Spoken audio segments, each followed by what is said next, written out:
Salamat po. Sino gumawa? Pampinay po. Upcycle po siya, upcycle. Opo, mga kliyente niya, meron din po dito pero marami po siyang client internationally. Pepe, pang Viva Max pala ang katawan. Ay, gano'n po ba? Ito po ay gawa sa upcycled fabric. Mga retaso na pinagsama-sama for Mother Earth. Yeah. Pero anong role mo sa pelikula? Si Satanas po. Oo, yun nga, napag-usapan niya namin. Okay na, di nabasa namin, nagalit ang tatay mo. Okay na kayo ngayon? Hindi naman po siya yata nagalit. Kasi po hindi naman siya sumigaw. parang nagtampo yata. Bakit nagtampo? Kasi meron po kami pagkakaparehas sa meron po kami parehas sa paniniwala, meron din po pagkakaiba. Kaya minsan, we just agree to disagree with respect. This is regarding sa role mo dito. Apo. Manonood ba siya? Yayayain ko po, pero hindi ko po sigurado kung manonood siya. Hindi, dito niyaya mo siya, hindi. Hindi po. Sa regular showing mo siya yayaya. Apo. Tingin mo sasama siya. Sana. Pero kung nakakaloka mo dahil doon sa pelikulang Marian at saka Ding Dong Diyos, sigad ka tapos ngayon naman, sisigad ka naman, sasaras ka naman. Sa ka mas nahirapan, Pepe? Wala, hindi po ako nahirapan sa parehas. Dahil? Kasi magaling po akong aktor eh. Pero hindi ba ang hirap i-portray ng Satanas? Ang hirap i-portray ng Satanas? Bakit po? Sa bagay, hindi ko pa rin siya namimit, wala akong plano, pero mukhang mahirap i-portray. Paano mo pinortray? Sa karanasan ko, hindi naman po. Kasi iba-iba po kasi interpretasyon ng mga pelikula at mga direktor sa Satanas. May mga pinoportray na Satanas na nakakatakot, may Satanas na pinoportray na pilyo, may Satanas na pinoportray na mapang-akit, may Satanas na pinoportray na si Raulo. Doon po yata ako sa si Raulo. Dito mapapanood natin. Apo. Si Raulo lang pero hindi masama. Ano po? Si Raulo pero hindi masama. Ang hirap po sagutin ang tanong nyo kasi iba-iba po ang definition ng iba't ibang tao ng masama eh. Maaari yung masama sa isang Kristiyano, hindi masama para sa isang Muslim. Maaari yung masama para sa isang may Down syndrome, hindi masama para sa may nagsi-second childhood. Alam niyo po yun? So, hirap Pero yung character mo dito, ano ka masama ba? Or parang devil's advocate ba? Ako po si Satanas mismo. Yun po yung role ko. Masama talaga. Yung role? Malibog. Malibog po siya. Hindi ka ba nagkaroon ng second thought na gagawin dito? Hindi po. Wala po. Kasi di ba yung ibang tao kasi sabi na gumanap ka ng God na first ngayon, ganyan, nagtatanggap ka ng mga bashi. Tama po. Hindi po ako nagdalawang isip. Gusto niyo po ba malaman kung bakit? Okay. Kasi kung ayaw niyo malaman bakit, pwede naman sabihin ko lang hindi po. Hindi, gusto namin malaman. Kasi po, bilang isang tao na nanamumuhay, ayon sa palagay ko, gusto mangyari ng ating may likha para sa ating lahat.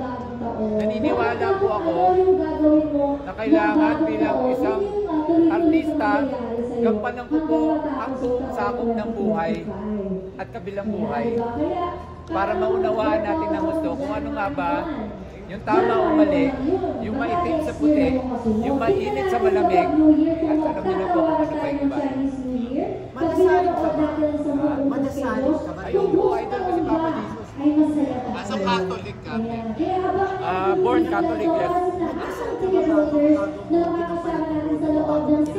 Palagi po ako nagdadasal sa araw-araw. Hindi ko po mabibilang kung ilang beses ako nagdadasal. Kasi nararamdaman ko gusto ko magdasal ng ilang, magdasal sa isang araw. Kaysa nagda-drive ako, kaysa kumikili ako, kaysa kumakain ako, kaysa tumatay ako, kaysa bago ako matulog, kahit ano po ginagawa ko, nagdadasal ko. Pepe, yung prosthetics mo dito, mahirap ikinabit, matagal. Matagal pero hindi naman mahirap. Gano'ng katagal? Ilang oras eh.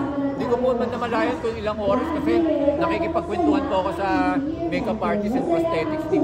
The first time na naka-prosthetics ka na, nung first time tapos sumarap ka sa salamin ng as Satan ka na, ano pumasok sa Natawa po ako. Nakakatawa yung tsura niya eh. Talaga? Sorry. Hindi yung nag-manifest sa'yo in any way. Yung spirit o yung ano, hindi. Ako ginagawa mo yung pelikula. Malakas po kasi yung pananalig ko sa Diyos.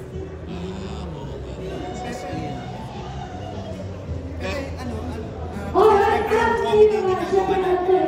Pero kung mga restriction na hanggang saan pwede mo kinig. Wala po. So kahit na medyo, paano mo kinig? Basta para sa akin, ang pinapahiwatig po namin ay katotohanan. Wala pong limitasyon para sa akin. May mga ilang bagay lang na hindi po ako komportable kasi palagay ko mas magaling na magagampanan ng kapwa ko. Doon ko yun. Sabihin na gusto kong gawin yan pero mas mabibigyan ng hustisya yan ni Gerald Napoles. And he would love to do it. May role na hindi ka gagawin. Ha? Meron bang role, may specific role na hindi mo gagawin? Oh, kahit anong role po na magpapakita ng tite. So hindi ka mapaya. Ha? Hindi mo kaya pakita ng titi.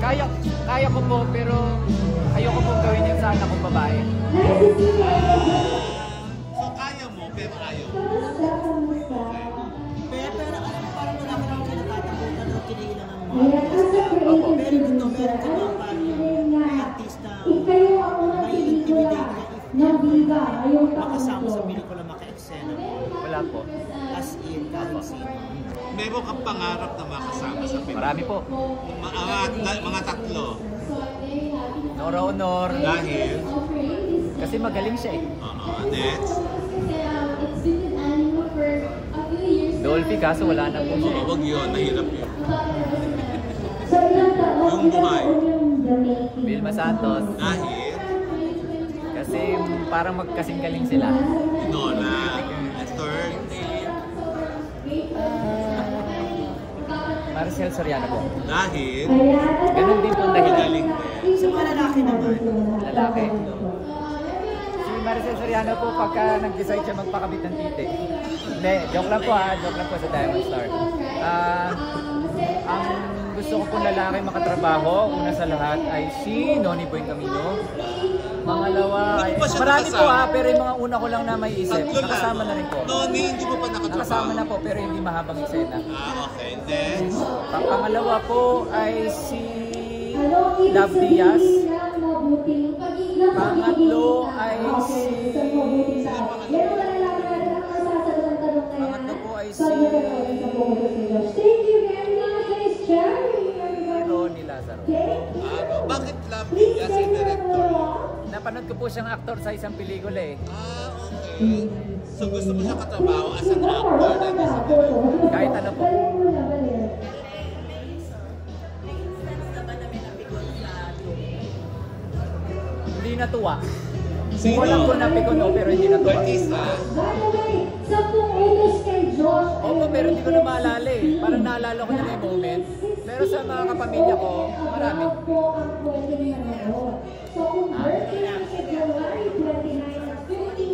Depende po sa level ng hindi nila pagkatuwa eh. Pagka umiyak sila, siyempre, you will feel bad and you will say sorry. Pero pagka nainis na, medyo matatawa pa rin, pero pinipigilan ko na. Of course, we would like to give thanks to PTO for Pinamodify lang, para hindi naman nakakasakit ang kapwa. Kasi pag nakasakit ka ng kapwa, which sometimes is inevitable, doesn't matter who's right eh. You just say sorry because he or she is in pain. So we say sorry, sincerely. Eh, may napanood mo na to? Napanood mo na itong movie mo? Hindi pa. First time mo pala. Ano expect ka? Ha? Ano expect mo pag napanood mo? Maligayahan. Ikaw o yung audience? Parehas. Okay. pero pareho kayo ni Gerald ng Michan, kahit magaling din ang kumarte. Was there a time na parang naman competition in a way, parang Rival. hindi naman rivalry, parang minsan yung mga minsan hindi naman competition, pero lang minsan Naintindihan ko po, naintindihan ko. sabi po nila, minsan hindi rin po yun naiiwasan. Pero kung tatanungin nyo, ayoko po nun. Collaborative po ako eh. So, sabi nila minsan nakakasapa ko dahil ang lakas ng personality ko. What can I do? Ganun talaga ako, di ba? De, pero yung mga kaibigan ko po, alam nila to na si Baby talaga.